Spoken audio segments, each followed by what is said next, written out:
stolen. Once upon a time, there lived a supreme lion king whose influence and power spread throughout the entire forest. So great was his supremacy that even ferocious animals like tigers and leopards obeyed him. He had a small cub, a very naughty and mischievous little boy. Somehow, the cub wandered out of the forest and became separated from his father's kingdom.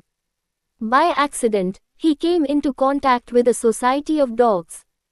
The dogs, being unintelligent, could not recognize who the cub actually was or to whom he belonged.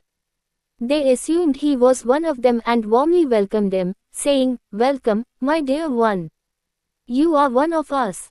The cub, being only an infant and lacking knowledge, took their words to heart. He began identifying himself as a dog and started living like one.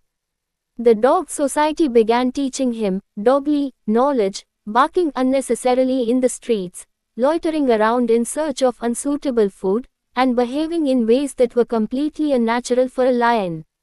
The most astonishing thing was that whenever he saw other lions, who were actually his own kind, he would run away in fear, thinking they had come to harm or devour him. As the cub continued living in this way, one day an intimate friend of the supreme lion happened to pass through that dog society. He saw the now grown-up cub behaving exactly like a dog. Astonished, he immediately recognized that this was the son of his dear friend, the supreme lion king.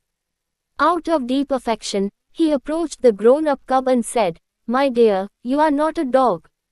You are a lion, the son of the supreme lion." He narrated the entire story of how the cub had become separated from his father's kingdom and tried in many ways to convince him of his true identity.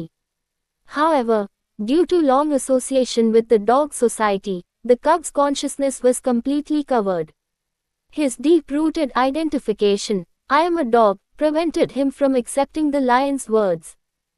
Finally, the messenger of the supreme lion placed a mirror in front of the stubborn lion. Seeing his reflection, the grown-up cub realized the truth. He understood that he was not a dog but a lion. At that moment, his illusion broke, and he returned to his father's kingdom along with the messenger.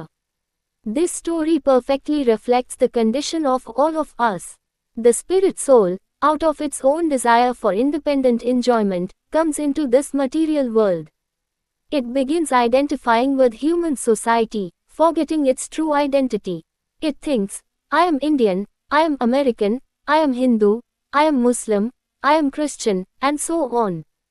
It does not understand that it is not any of these designations, but an eternal soul, part and parcel of the Supreme Person, Krishna.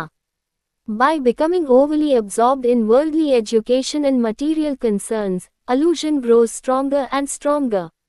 So much so that a person may even avoid saintly people, who are actually their true well-wishers and spiritual relatives. This is the condition of the soul in the material world. While human beings live under false identification and ego, only a few fortunate souls come into contact with the messenger of God, a genuine guru. From him, they learn the true knowledge. "I am not this body. I am not Indian, American, Hindu, Muslim, or Christian. I am an eternal spirit soul, part and parcel of Krishna." Just as the grown lion realized he was not a dog but a lion, a person becomes enlightened when they understand their true spiritual identity.